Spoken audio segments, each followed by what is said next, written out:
ज्योति की शादी अभी हाल ही में मनीष के साथ हुई है। ज्योति को घर का काम करना तो नहीं आता, लेकिन उसकी ननद मेघा हर काम में माहिर है। इसकी वजह से ज्योति अपनी ननद से बहुत जलती है। वो नहीं चाहती कि उसके ससुराल वाले उससे ज्यादा किसी और से प्यार करें। एक दिन ज्योति की सास ममता कहती है, बहू, घर पर कुछ मेहमान आ रहे हैं। वो तुम्हारे हाथ का बना खाना खाना चाहते हैं। अच्छा सा खाना बना लेना। हाँ बेटा। जी ठीक है माँ जी। ज्योति ने खाना बनाने के लिए हाँ तो बोल दिया, लेकिन खाना तो क्या, ज्योति को तो चाय बनानी भी नहीं आती। अब ज्योति सोचने लगी, मैंने माँ जी से बोल तो दिया है कि अच्छा खाना बनाऊंगी, लेकिन बनाऊंगी कैसे? मेघा की मदद ले लूं। लेकिन अगर मेघा ने मेरे साथ खाना बनाया तो उसे पता चल जाएगा कि मुझे घर का कोई काम करना नहीं आता। ज्योति ये सोच ही रही थी कि तभी वहां ममता और मेघा आ जाती हैं। अरे बहू, खड़ी खड़ी क्या सोच रही हो? चलिए मैं आपकी मदद करती हूँ। नहीं नहीं मेघा, मैं खुद कर लूंगी। वो क्या है ना, मुझे पसंद नहीं कि किचन में कोई मेरे साथ खड़ा हो। कोई मेरे साथ खड़ा होता है ना, मुझसे काम ही नहीं होता। ठीक है बहू, तू अकेले ही खाना बना बस। चल मेघा, तू मेरे साथ बाहर चल। ममता और मेघा वहां से चली जाती हैं। कुछ देर बाद मेहमान भी आ जाते हैं और ज्योति मेहमानों के सामने बहुत सारा खाना सर्व करती है। खाना खाने के बाद सभी लोग उसकी बहुत तारीफ करते हैं। ज्योति के ससुर कमलेश कहते हैं, बहुत अच्छा खाना बनाया है बहू रानी। देखा आप सबने कितनी गुणी बहू ढूंढ कर लाए हैं हम। घर की औरतों को कुछ आता हो या ना आता हो, लेकिन खाना बनाना जरूर आना चाहिए। और हमारी बहू रानी को तो सब कुछ आता है। मेघा के माता पिता और घर आए मेहमान ज्योति की तारीफों के पुल बांध रहे थे, लेकिन न जाने क्यों मेघा को दाल में कुछ काला लग रहा था। भाभी ने खाना तो बहुत अच्छा बनाया है, लेकिन इतनी जल्दी इतना सारा खाना भाभी कैसे बना सकती हैं? और ये मटर पनीर भाभी ने कैसे बनाया? मुझे अच्छी तरह से याद है, घर में ना तो मटर थी और ना पनीर। मेघा ये सब सोचते सोचते किचन में जाती है और उसे किचन में कुछ मिलता है, जिससे उसे पता चल जाता है कि उसकी भाभी ने ये सारा खाना कैसे बनाया, लेकिन वो किसी को कुछ नहीं बताती। अगले दिन मेघा अपनी माँ के कपड़े सिलवाने के लिए जाती है। मेघा, तुम माँ जी के कपड़े लेकर कहाँ जा रही हो? भाभी, मैं माँ के कपड़े सिलवाने जा रही हूँ। माँ के सारे कपड़े पुराने हैं ना, इसलिए। मेघा, लाओ माँ जी के कपड़े, मैं कल तक तैयार कर दूंगी। दर्जी तो एक एक हफ्ते के बाद ही देता है ना।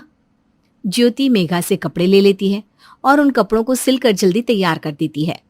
माँ जी देखिए, मैंने आपके कपड़े सिलकर तैयार कर दिए, पहन कर देखिए। अरे बहू रानी, कितने अच्छे कपड़े सिए हैं तूने। फिटिंग तो एकदम कमाल की है, ना टाइट है ना ढीले। हाँ माँ, भाभी ने कपड़े तो बहुत अच्छे सिले हैं। भाभी के हाथों में बहुत सफाई है।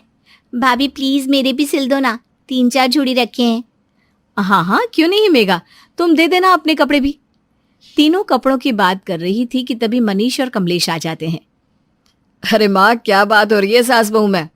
अरे देख बेटा, बहू रानी ने कितने सुंदर कपड़े सिए हैं। अच्छा ज्योति, तो तुम्हें कपड़े सिलने भी आता है? Very good. ऐसी बहू रानी पाकर तो हम धन्य हो गए। हमारी बहू रानी तो सर्वगुण संपन्न है। अब तो कमलेश और ममता अपनी बहुरानी के गुणगान गाते थकते नहीं थे। दोनों अपने बेटे और बेटी से ज्यादा अपनी बहुरानी से प्यार करने लगे। ममता की सारी सहेलियां तो अपनी बहुओं की बुराई करती, लेकिन ममता अपनी बहुरानी की सिर्फ और सिर्फ तारीफ करती। भाई, मुझे तो समझ में नहीं आता कि तुम सब अपनी बहुओं की बुराई कैसे कर लेती हो। हमारी बहू रानी तो बहुत अच्छी है, घर का सारा काम जानती है और खाना भी बहुत अच्छा बनाती है। अरे ममता, तू अपनी बहुरानी की तारीफ ही करती रहेगी, उससे मिलवा भी। हाँ हाँ, क्यों नहीं। बहू रानी, ओ बहू रानी, यहाँ देखो देखो, ये मेरी सहेलियां हैं, ये तुमसे मिलना चाहती हैं। ज्योति ममता की सभी सहेलियों से अच्छी तरह से मिलती है और उसके बाद ममता कहती है, बहू रानी, मेरी सहेलियों के लिए कुछ खाने का इंतजाम करो ना। ज्योति वहां से चली जाती है और कुछ ही देर के अंदर वो समोसे, मिठाई, कोल्ड ड्रिंक और कई तरह की खाने की चीजें ले आती है। तभी ममता की सहेली कहती है, ममता, तुम्हारी बहू तो थोड़ी देर में इतना सारा खाना बना कर ले आई। अरे हमारी बहू रानी में ना बहुत फुर्ती है। ये सारी खाने की चीजें इसने अपने हाथों से बनाई हैं। सभी ममता की बहू की तारीफ करते हैं। इसी तरह शाम हो जाती है। सभी साथ बैठकर खाना खा रहे थे, तभी कमलेश अपनी बहुरानी से कहता है, बहुरानी, तुम मेघा को भी अपनी तरह खाना बनाना सिखा दो। कल को उसे पराए घर जाना है, उसके काम आएगा। लेकिन पापा मुझे तो सब आता है। हाँ मेरी प्यारी बहना, तुम्हें सब आता है, लेकिन फिर भी मेरी बीवी का मुकाबला नहीं कर पाओगी तुम। हाँ बेटा, बहुरानी जैसा काम, उसके जैसा टेस्टी खाना कोई नहीं बना सकता। अपने ससुराल वालों की बात सुनकर ज्योति फूले नहीं समा रही थी। आखिर उसने जो सोचा वही किया। लेकिन मेघा को मन ही मन बहुत गुस्सा आ रहा है, क्योंकि वो अपनी भाभी के बारे में कुछ ऐसा जानती है जो उसके घर वाले नहीं जानते। इसी तरह से कई दिन बीत गए और अब ज्योति अपनी ननद को बात बात पर रोकती टोकती, उसके इंसल्ट करती। मेघा, ये तुम कैसे बर्तन धो रही हो? सारे बर्तनों पर साबुन लगा है, दोबारा धो लो। मेघा दोबारा से बर्तन धोती है। इसी तरह एक दिन ज्योति और मेघा मार्केट जाते हैं। मेघा, तुमने ये कैसे कपड़े पहने हैं? हाँ, ऐसा लग रहा है हैंगर पर किसी ने पुरानी शर्ट टांग दी हो। भाभी, क्या खराबी है इन कपड़ों में? ठीक तो है। अरे बेटा, बहुरानी बोल रही है ना, तो पहन लो दूसरे कपड़े। वैसे बहुरानी कभी कुछ गलत नहीं बोलती। मेघा को अपनी भाभी पर बहुत गुस्सा आता है। अब वो उसे सबक सिखाने के लिए तैयार हो जाती है। मेघा रात को सबके लिए खाना बना रही होती है। खाना बनाते हुए वो काफी देर कर देती है। जब ज्यादा रात हो जाती है तब मेघा सबके लिए खाना लाती है। मेघा, तुमने कितनी देर कर दी खाना लाने में? हाँ भैया, वो खाना बनाने में कुछ तो देर लगती है ना। मैं भाभी की तरह एक्सपर्ट तो हूं नहीं कि जो घंटों का काम मिनटों में कर दूं। क्यों भाभी? हाँ, ये बात तो है। मेरी बहुरानी की तरह कोई हो ही नहीं सकता। बेटा, ये कैसा खाना बनाया तूने? ना नमक है ना मिर्च। और रोटी अभी सारी जला दी है। देखिए, मुझसे तो ऐसा ही खाना बनता है। अगर इससे अच्छा खाना खाना है तो अपनी एक्सपर्ट बहुरानी से बनवा लो। तुझसे तो बस बहस करवा लो।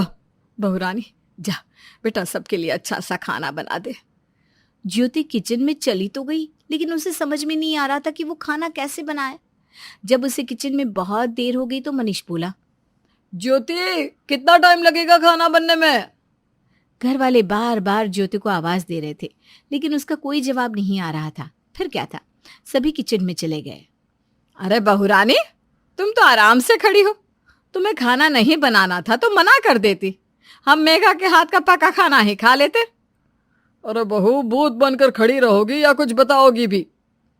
माँ, भाभी को खाना बनाना आता ही नहीं, इसलिए वो चुप खड़ी हैं।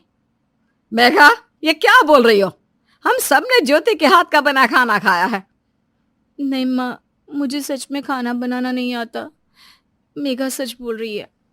ये बात सुनकर सभी हैरान हो जाते हैं। तब मेघा सबको बताती है, माँ, जब घर पर मेहमान आए थे तो भाभी ने होटल महाराजा से खाना ऑर्डर करके मंगाया था।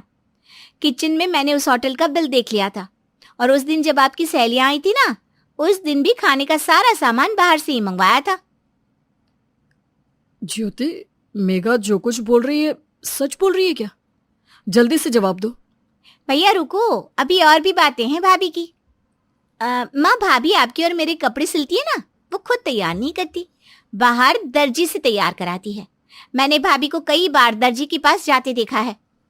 पर मेघा बेटा, तुमने ये बात हमें आज क्यों बताई? पहले सब कुछ क्यों नहीं बताया? पापा, हम सबको अच्छा अच्छा होटल का खाना खाने को मिल रहा था और मेरे कपड़े भी फ्री में भाभी सिलवा रही थी, तो मैं ये सब बताकर अपना नुकसान तो नहीं करा सकती थी। अरे तो अब क्यों अपना नुकसान कराया तूने? माँ, भाभी हर छोटी छोटी बात पर मुझे टोकती थी। खुद को कुछ आता नहीं और मेरे काम में कमियां निकालती थी। इसलिए आज का खाना मैंने जानबूझकर खराब बनाया, ताकि आपकी बहुरानी की असलियत सबके सामने आ जाए। बहू, हम तुझे इतना प्यार और सम्मान देते रहे और तूने हमें धोखा दिया। आज से घर का सारा काम तू अकेली करेगी और मेघा तुझे खाना बनाना सिखाएगी। मुझे यकीन नहीं होता ज्योति, तुम ये सब भी कर सकती हो, और तुमने ये सब क्यों किया? सॉरी मनीष, मैं चाहती थी कि घर के सब लोग मुझे ही प्यार करें। ज्योति सबको सच्चाई बताकर सबसे माफी मांगती है। तब कमलेश कहता है, बस ज्योति बहू, कुछ भी कहो, होटल महाराजा का खाना था बड़ा स्वादिष्ट। अगली बार कब खिला रही हो? कमलेश की बात सुनकर सभी हंस पड़े और ज्योति का चेहरा देखने लायक था। एक समय की बात है, एक गांव में मोहन नाम का एक नौजवान रहता था। मोहन का शरीर गठीला और बहुत सुंदर था। मोहन रोज सुबह शहर में काम करने जाता और फिर शाम को अपने गांव लौट आता। गांव और शहर के बीच में एक जंगल पड़ता था। उस जंगल में एक चुड़ैल रहती थी। वो रोज मोहन को जंगल से आते जाते देखती थी। फिर कुछ समय बाद मोहन की शादी राधा नाम की एक बहुत ही सुंदर लड़की से हो जाती है। एक दिन मोहन अपनी पत्नी राधा से कहता है, राधा, मैंने तुमसे कितनी बार कहा है कि तुम मेरे लिए सुबह सुबह खाना बना दिया करो। मैं रोज काम पर देरी से पहुंचता हूँ। मैं क्या करूँ जी, सारा दिन घर के काम करके मैं तो थक जाती हूँ, इसलिए मुझसे सुबह जल्दी नहीं उठा जाता। सुनो जी, मैं तो कहती हूँ क्यों ना हम अपने घर में एक नौकर रख लें। अरे भाग्यवान, अभी हमारी इतनी आमदनी नहीं है कि हम कोई नौकर रख सके। कल से मैं सुबह खाना खुद बना लिया करूँगा। खुश? इतना कहकर मोहन घर से चला जाता है। फिर अगले दिन से मोहन रोज सुबह जल्दी उठकर अपने लिए खाना बनाने लगता है।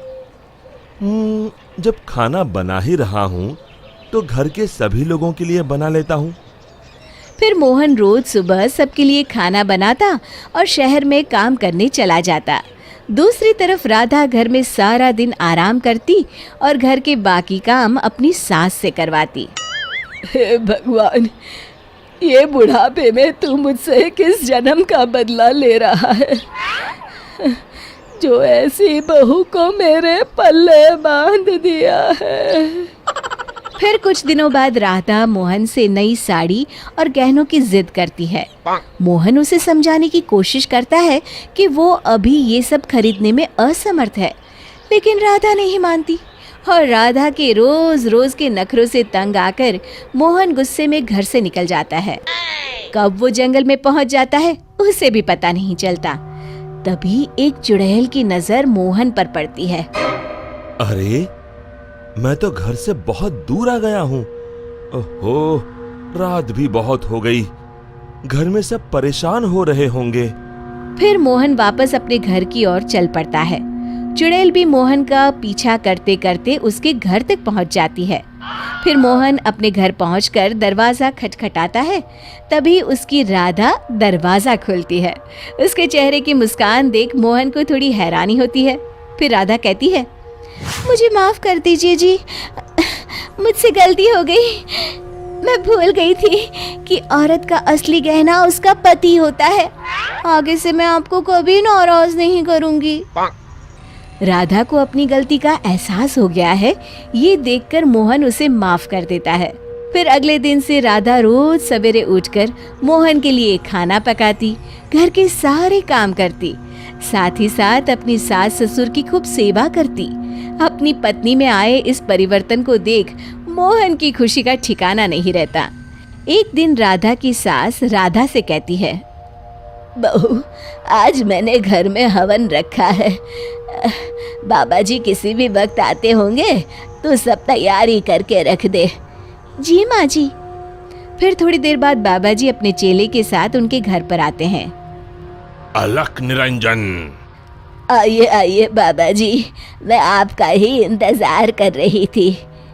फिर बाबा जी हवन की तैयारी शुरू करते हैं और मोहन और राधा को हवन में बैठने के लिए कहते हैं। मोहन तो वहां आकर बैठ जाता है, लेकिन राधा वहां आने से मना कर देती है। तब मोहन राधा से कहता है, अरे भाग्यवान, अचानक तुम्हें क्या हो गया? तभी बाबा जी को राधा पर कुछ संदेह होता है। अलख निरंजन, माँ जी, तुम्हारे बहू के हाव भाव देखकर मैं पहले ही समझ गया था कि इसके अंदर किसी चुड़ैल का वास है। बाबा जी क्रोधित होकर कहते हैं, सच सच बता, कौन है तू, वरना अभी तुझे जलाकर भस्म कर दूंगा। फिर बाबा जी जोर जोर से मंत्र पढ़ना शुरू कर देते हैं। ओम चामुंडाय विच्चाय नमः, ओम चामुंडाय विच्चाय नमः। तभी अचानक राधा की आवाज बदल जाती है और वो बाबा जी को हाथ जोड़कर कहती है, नहीं नहीं, मुझे छोड़ दीजिए। मैं एक चुड़ैल हूँ। मैं रोज मोहन को जंगल से गुजरते हुए देखती थी। मैं मोहन की सुंदरता पर मोहित हो गई थी। फिर मैंने देखा कि राधा मोहन और अपने सास ससुर को दिन रात परेशान करती है, और एक दिन मौका पाकर मैंने राधा के शरीर में प्रवेश कर लिया। मुझे कुछ मत करना, मैं अभी ये घर छोड़कर चली जाती हूँ। फिर हवा का एक तेज झोंका उस घर से बाहर चला जाता है और राधा बेहोश होकर नीचे गिर जाती है। कुछ समय बाद राधा को होश आता है। सारी असलियत जानने के बाद राधा को अपनी गलती का एहसास हो जाता है।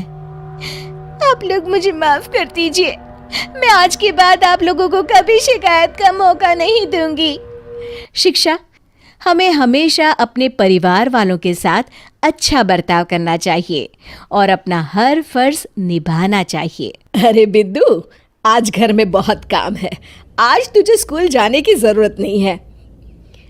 लेकिन दादी, आज तो स्कूल में मेरा टेस्ट है। अरे एक दिन स्कूल नहीं जाएगी तो ऐसी कौन सी तेरी कलेक्टर की पढ़ाई छूट जाएगी। वैसे भी मैं देख रही हूँ आजकल तो बड़ी ढीठ हो गई है। अपनी दादी की बातें सुनकर बिंदु नाराज हो जाती है। तभी उसकी माँ कहती है, अरे बिंदु, इतनी छोटी बात पे मुंह फुलाने की क्या जरूरत है। दादी बिल्कुल सही कह रही हैं। लड़कियों को तो घर के काम काज सीखना चाहिए। अरे बहू, रमेश के लाड़ प्यार ने इसे बिगाड़ रखा है। कम से कम तू तो मेरी बात समझती है।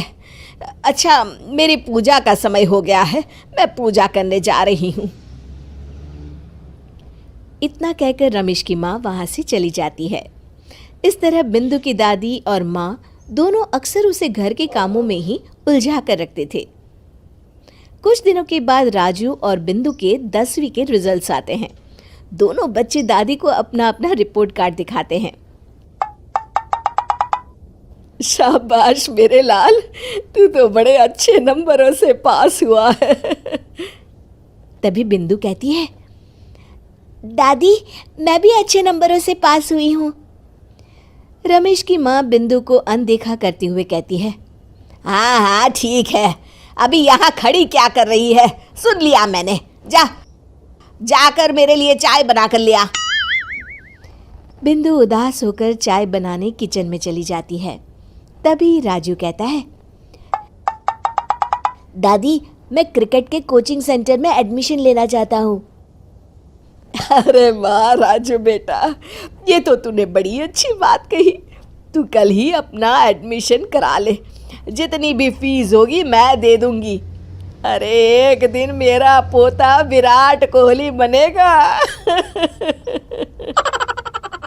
इस तरह अक्सर रमेश की माँ अपनी पोती बिंदु के साथ दुर्व्यवहार करती थी। कुछ दिनों के बाद रमेश की माँ और उसकी पत्नी दोनों सास बहू मिलकर राजू का एडमिशन अच्छे स्कूल में करवा देते हैं, लेकिन बिंदु का एडमिशन नहीं करवाते।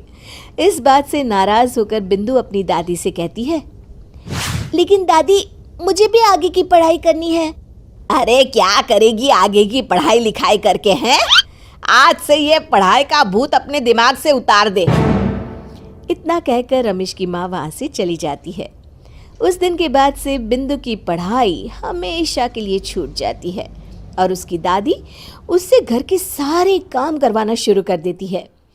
इस तरह उसका सारा दिन घर के कामों में ही बीत जाता था। कुछ दिन बीत जाते हैं और एक दिन रमेश छुट्टियों पर घर आता है। बिंदु को घर के काम करते हुए देख उससे कहता है, अरे बिंदु बेटा, तुम स्कूल नहीं गई? पिताजी, दादी ने मेरा एडमिशन कराने से मना कर दिया है। वे कहती हैं घर पे रहकर घर के काम करना सीख। अपनी माँ का ये बर्ताव देख रमेश को बहुत गुस्सा आता है और वो अपनी माँ से कहता है, माँ, ये तुमने क्या किया? आगे की पढ़ाई के लिए स्कूल में बिंदु का एडमिशन क्यों नहीं करवाया? अरे बेटा, लड़की जात है, ज्यादा पढ़ लिख कर क्या करेगी? वैसे भी शादी के बाद तो इसे घर के ही काम करने हैं ना। तुम किस जमाने में जी रही हो माँ? अगर कल्पना चावला के घर वाले भी तुम्हारी सोच के होते तो क्या वो पूरी दुनिया में हिंदुस्तान का नाम रोशन कर पाती? इसका स्कूल छुड़वाकर तुम इसका भविष्य बर्बाद कर रही हो, लेकिन मेरे रहते ऐसा नहीं होगा। बिंदु बेटा, कल ही तुम्हारा एक अच्छे स्कूल में एडमिशन करा दूंगा। तुम जितना चाहे उतना पढ़ो। मेरे होते हुए तुम्हें किसी बात की चिंता करने की जरूरत नहीं है। अपने पिता से हौसला पाकर बिंदु खुश हो जाती है और कहती है, जी पापा, मैं खूब मन लगाकर पढ़ाई करूंगी और बड़ी होकर डॉक्टर बनूंगी। ये हुई ना बात। शाबाश मेरी बेटी। शिक्षा, लड़का हो या लड़की, हमें दोनों को आगे बढ़ने का मौका देना चाहिए। अरे बहू, पता नहीं ये मुए ऑटो वालों को क्या हो गया है, एक भी दिखाई नहीं दे रहा। इतनी देर से मंदिर के बाहर खड़े हैं। जी माँ जी, अब तो दोपहर भी होने को आई है, कहीं ऐसा ना हो कि हमें खड़े खड़े शाम हो जाए। लगता है हमें चलकर ही घर जाना पड़ेगा। हाँ, और कर भी क्या सकते हैं। चल बहू, पैदल ही चलते हैं, आज का तो दिन ही खराब है। दोनों सास बहू किसी तरह घर पहुंचती हैं। अरे मर गए रे, आज तो मेरे पैरों ने जवाब दे दिया है। अरे बहू, एक काम कर, जरा मेरे पैर दबा दे, आज तो मुझसे ठीक से चला भी नहीं जाएगा। ठीक है माँ जी, अभी दबाती हूँ। एक बात कहूँ माँ जी? हाँ बोल। मैं सोच रही थी क्यों ना मैं कार चलाना सीख लूं। मोहन तो ऑफिस चले जाते हैं सुबह सुबह, और फिर हम दोनों को कहीं जाना होता है तो हमें ऑटो का इंतजार करना पड़ता है। वैसे भी हमारी एक कार तो घर पर ही पड़ी रहती है ना। बहू, आजकल तो एकता कपूर के टीवी सीरियल्स को ज्यादा ही देख रही है और इसी वजह से तेरा दिमाग खराब हो गया है। बड़ी आई कार चलाने वाली। ये सब काम औरतों को शोभा नहीं देते और मोहल्ले में हंसी उड़वाएगी क्या? अरे कैसी बातें करती है माँ जी, आज तो औरतें हवाई जहाज भी उड़ा लेती हैं। उड़ाती होगी, लेकिन तू जमीन पर ही रह, हमें नहीं उड़वाना तुझसे कोई हवाई जहाज। मेरी बहू, तुम मुझे ना घर के काम करती हुई ही अच्छी लगती हो, और तू वही किया कर। बेकार की बातें सोचकर अपने साथ साथ मेरा भी दिमाग खराब मत कर।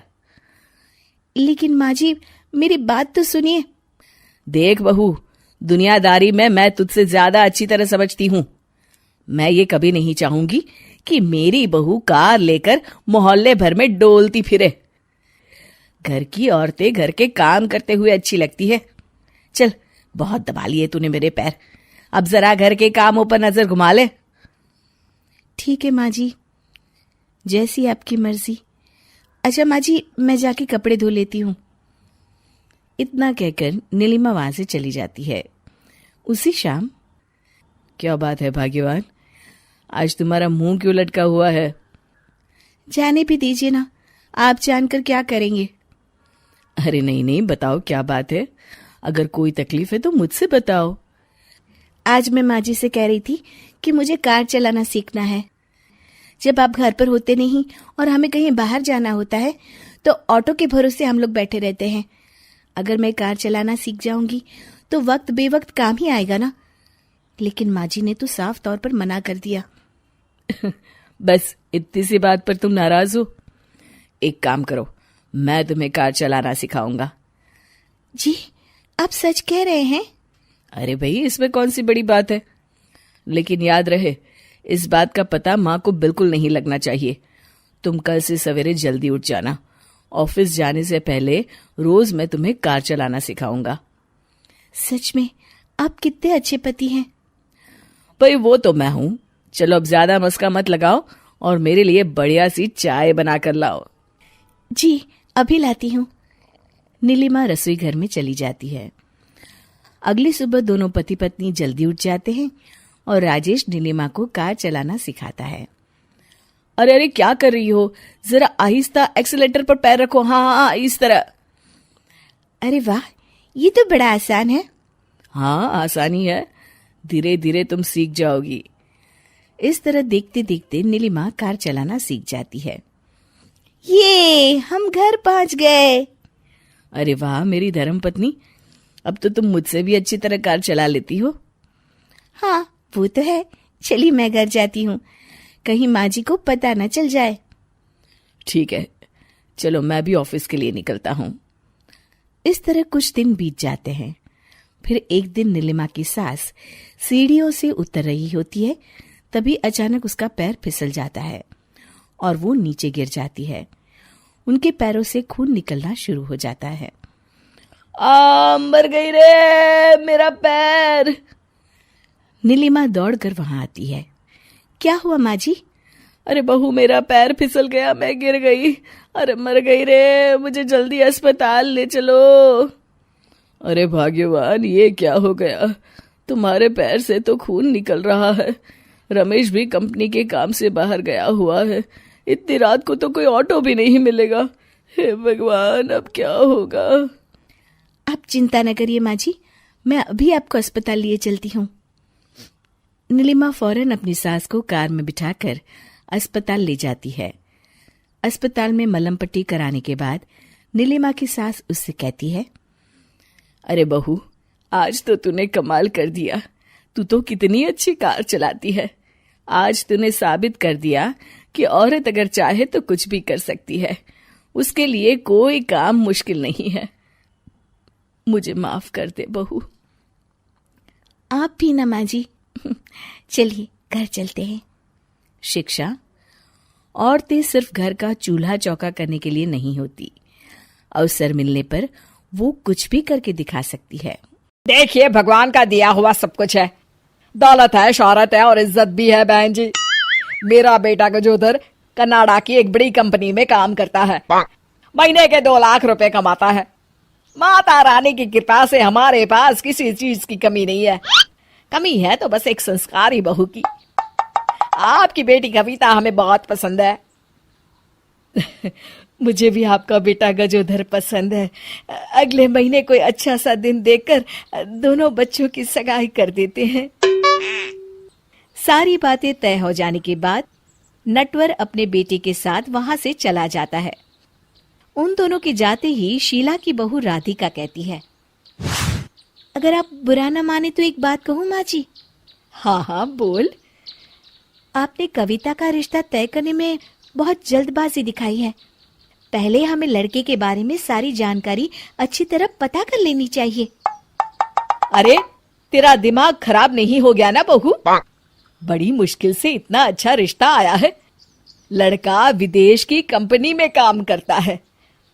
ऐसा रिश्ता बड़ी किस्मत से मिलता है। और तू क्या चाहती है, मैं रिश्ता तोड़ दूं?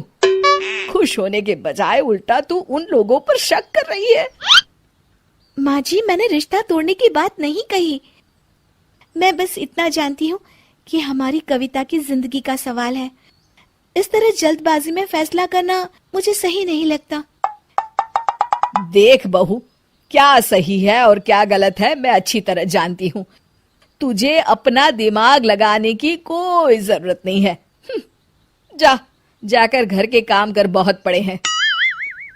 राधिका अपनी सास से नाराज होकर रसोई घर में चली जाती है। कुछ दिनों के बाद कविता और गजोधर की सगाई हो जाती है। फिर एक दिन, अरे राजेश बेटा, हमें आज से ही शादी की सारी तैयारियां शुरू कर देनी होगी। अब शादी को ज्यादा दिन भी तो नहीं बचे हैं। हाँ माँ, मैं भी यही सोच रहा था। मैं कल ही राधिका और कविता को सुनार के यहाँ ले जाकर जेवर बनवा लाता हूँ। और भी तो बहुत काम है, जैसे कि हलवाई, टेंट वाले। एक काम करता हूँ, ऑफिस से कुछ दिनों की छुट्टी ही ले लेता हूँ। हाँ राजेश बेटा, ये ठीक रहेगा। तुम अपनी ऑफिस से कुछ दिनों की छुट्टी ही ले लो। दोनों माँ बेटे बात ही कर रहे होते हैं, तभी नटवर का फोन आता है। नटवर शीला से रुपयों की मांग करता है। बिना सोचे समझे शीला रुपया देने के लिए हामी भर देती है और शाम को नटवर को घर आकर रुपए ले जाने के लिए कहती है। सुनिए जी, माँ जी तो विदेशी दामाद के मुंह में अंधी हो गई हैं, लेकिन आप तो समझदारी से काम लीजिए। वो लोग तो कह रहे थे कि बड़े पैसे वाले हैं, फिर हमसे पैसे क्यों मांग रहे हैं? अरे पैसे वाले हैं तो क्या हुआ, कभी कभी ऐसे हालात आ जाते हैं। ये सब छोटी मोटी बातें हैं। आजकल तुम टीवी पर सीरियल कुछ ज्यादा ही देखती हो। ये सब तुम्हारे मन का वहम है। मैं तो बस इतना चाहता हूँ कि मेरी बहन की शादी ऐसे घर में हो जहाँ वो जिंदगी भर सुखी रहे। गजोदर एक बहुत अच्छा लड़का है। अच्छा, मैं चलता हूँ। राजेश वहां से चला जाता है। शाम को नटवर अपने बेटे गजोदर के साथ वहां आता है। शीला नटवर को पैसे देने ही वाली होती है, तभी राधिका एक औरत के साथ वहां आ जाती है। उसके साथ एक छोटा बच्चा भी होता है। रुक जाइए माँ जी, आप इन दोनों की असलियत नहीं जानती हैं। माँ जी, ये दोनों नकली बाप बेटा बनकर भोले भाले लोगों को अपनी बड़ी बड़ी बातों में फंसा लेते हैं और उनसे पैसे ठगकर गायब हो जाते हैं। गजोधर कनाडा की बड़ी कंपनी में नहीं, बल्कि राम भरोसे हलवाई की दुकान पर काम करता है। और ये औरत गजोधर की पत्नी है और ये उसका बच्चा है। अरे बहू, क्या कह रही है तू? दीदी जो भी कह रही है सब सच है। अरे गजोधर, हम दोनों का तो भांडा फूट चुका है। इससे पहले कि हमारी धुलाई हो जाए, यहाँ से भागने में ही हमारी भलाई है। दोनों वहां से दुम दबाकर भाग जाते हैं। मुझे माफ कर दे बहू, मैं तुझे गलत समझती थी, लेकिन आज तूने मेरी आंखें खोल दी। आज तेरी वजह से हमारी कविता की जिंदगी बर्बाद होते होते बच गई। माँ जी, मैंने तो सिर्फ अपने बहू होने का कर्तव्य निभाया है। शिक्षा, लालच और जल्दबाजी में हमें कभी कोई फैसला नहीं करना चाहिए।